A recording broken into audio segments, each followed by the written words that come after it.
look at some of the world's most prominent players, and it looks like the recruitment, even clubs' recruitment direction now is more towards Southern America. You look at Chelsea, a lot of Brazilian players. You look at Real Madrid, a lot of Brazilian players, and they look there for talent, right? So it's still a little bit of like, it doesn't make a lot of sense to see that clubs look there for the talent, but then when it comes to national team football, it's still like there's no aura around it. It's not flowery and it's not beautiful. Well, if I take that argument in context, I mean, if I take that opinion, I mean in context. There was a time when they still do come to Africa to look for players, but it doesn't in any way make AFCON better.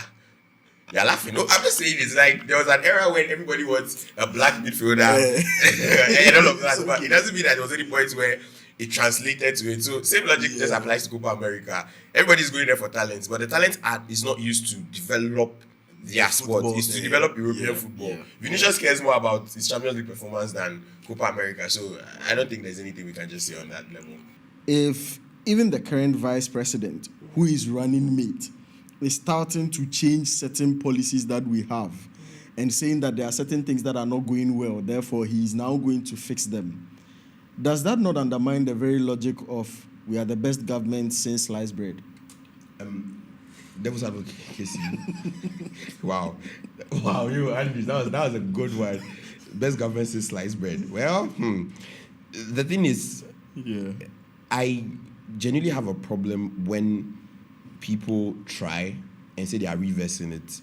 The question is, do they really mean to reverse it? As in, do they genuinely think, okay, we tried e-levy, it doesn't work out, so people have complained, let us stop, we are sorry, we are going back? Or it means that they are just saying this to get back to power and flip the switch on us again? My problem with the sitting vice president is that, like, you are literally still in power. So what are you doing about it? Why do you have to wait till you become president to be able to? Oh, bro, that chance.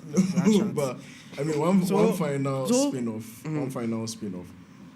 The import of what Napo said, which was that like this is the best government since Ghana was established, is to say also that this is the best Ghana since independence that anybody have ever lived in. But Karim, you brought a book. Like you were holding this big book with you when you came around. Yeah, that's it.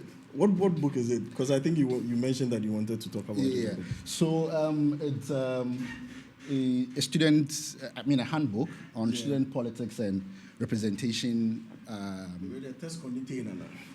So it's I worked briefly sometime I think in 2021 at All Africa Students Union. It's the Looks of Africa, the largest student body in the world, and this was a partnership that we had with Professor Manya Klemencic from Harvard University. She's a professor of education, and so like this is a project to basically create the first student governance handbook in the world.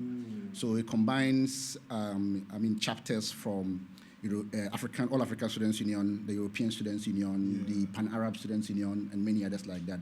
There are also contributions from very many writers on national, regional, global student governance issues and all of that. And so it's a really interesting thing, especially for those who are also doing some work in academia and education and all of that.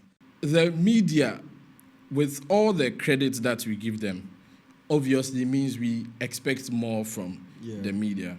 And especially in today's world, that conversation is very difficult to have because it's very difficult to know where traditional media stops and where social media begins. And in this era of mediated information, you really wonder what is considered original thinking.